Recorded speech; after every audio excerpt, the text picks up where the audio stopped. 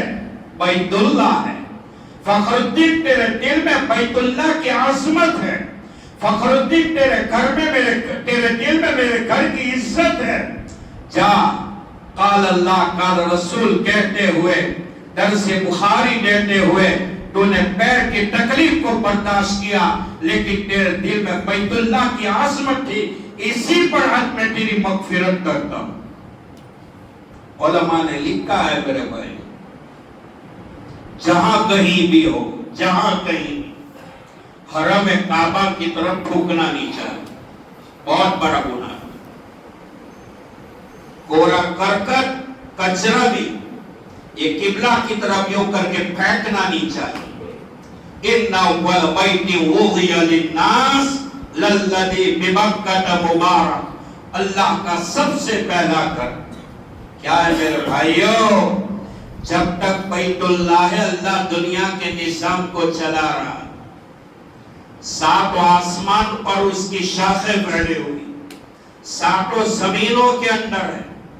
راوی حدیث بخاری شریف کی روایت ہے، ایک صحابی حضرت رافع رضی اللہ تعالیٰ عنہ نے پوچھا، یا رسول اللہ دنیا کی سب سے پہلی مسجد کون سی؟ آپ نے فرمایا حرم کعبہ، ان کے بعد مسجد اقصی۔ راوی نے پوچھا، یا رسول اللہ دونوں کے درمیان میں فاصلہ کتنا ہے؟ 40 سال کا فاصلہ ہے۔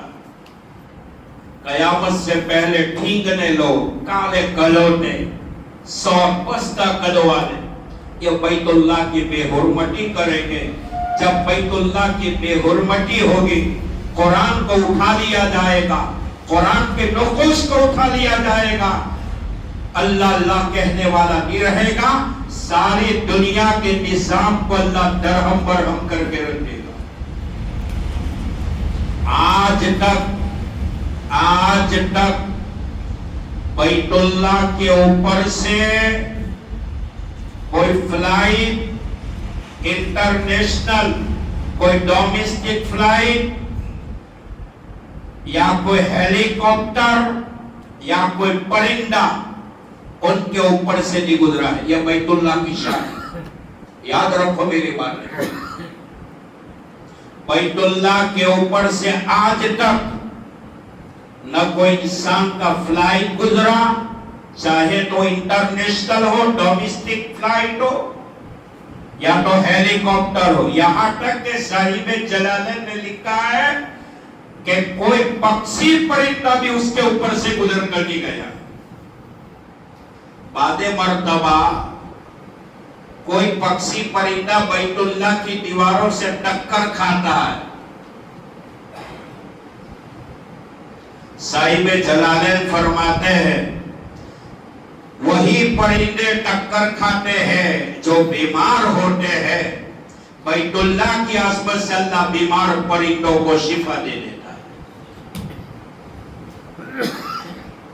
اللہ کا سب سے پہلے اللہ بیت اللہ کی حفاظت فرمائے، کلام اللہ کی حفاظت فرمائے، دین اسلام کی حفاظت فرمائے۔ میرے بھائیوں، میں نے قرآن پاک کی آیت شروع میں پڑھی تھی، یا ایھا الذین آمنوا ادخلوا فی السلم کافہ، ایمان والو کامل طور پر اسلام میں داخل ہو جاؤ۔ عبداللہ ابن مبارک رحمت اللہ علیہ محدث اعظم ہے اور شاگرد ہے امام اعظم ابو حنیفہ رحمت اللہ علیہ، اور عبداللہ ابن مبارک کے تقریباً 2,500-3,000 اساتذہ کرام ہیں، اور آپ کے استاد میں سفیان ثوری کا نام آپ نے سنا ہوگا۔ علماء جانتے ہیں سیاہ ستہ جو ہے دور حدیث میں جب طالب علم فارغ ہوتا ہے، سند فراغت دی جاتی ہے، تو بخاری، مسلم، ترمذی، ابو داؤد، ابن ماجہ، موطا مالک پڑھائی جاتی ہے سیاہ ستہ۔ ان 6 کتابوں میں سیاہ ستہ میں زیادہ تر روایت عبداللہ ابن مبارک کی، جیسے کہ امام بخاری رحمت اللہ علیہ نے احادیث رسول اللہ کو چھانبین کر کے بخاری شریف میں جمع کیا، عبداللہ ابن مبارک نے ایک تمام روایات کو چھانبین کر کے سیاہ ستہ میں جمع کیا، یہاں تک کہ محدثین فرماتے ہیں عبداللہ ابن مبارک کا جب کسی روایت پر نام آتا ہے کسی محدث کی جرأت نہیں ہے کہ عبداللہ ابن مبارک کی اس روایت کو قبول نہ کرے۔ آپ نے بغداد، ملک شام، ملک مصر، جوردن اور یمن، بڑے بڑے علاقوں میں، بڑے بڑے شہروں میں علوم احادیث کو حاصل کیا۔ عبداللہ ابن مبارک سے پوچھا کہ اسلام کس کو کہتے ہیں؟ دیکھو میرے بھائیو، اسلام نام ہے مان لینے کا، ایمان نام ہے یقین کرنے کا۔ اسلام ظاہر ہوگا اوپر سے، ایمان ظاہر ہوگا انڈر گراؤنڈ سے، اسلام ظاہر ہوگا ٹوپی سے، اسلام ظاہر ہوگا کیریکٹر سے، اسلام ظاہر ہوگا اعمال سے، اسلام ظاہر ہوگا وضع کٹا سے، اسلام ظاہر ہوگا باتوں کے لہجوں سے۔ عبداللہ ابن مبارک رحمت اللہ علیہ فرماتے ہیں اسلام 6 باتوں کے مجموعے کا نام ہے: عقائد، ایمان، اخلاق، اعمال، احکامات اور معاملات۔ یاد رکھو میرے بھائی، 6 باتیں جب بنے گی، 6 باتیں جب جمع ہوگی تو وہ اسلام کا فگر بنے گا: عقائد، ایمان، اخلاق، اعمال، احکامات اور معاملات۔ سرسری طور کے اوپر میں بیان کرتا چلا جاؤں، اللہ عمل کی توفیق عطا فرمائے۔ سب سے پہلا ہمارا عقیدہ صحیح ہو۔ ہمارے فن فقہ کے امام اعظم ابو حنیفہ ہے رحمت اللہ علیہ، فن فقہ کے امام اعظم ابو حنیفہ ہے، تو فن عقائد کے امام ابو منصور ماتوریدی رحمت اللہ علیہ۔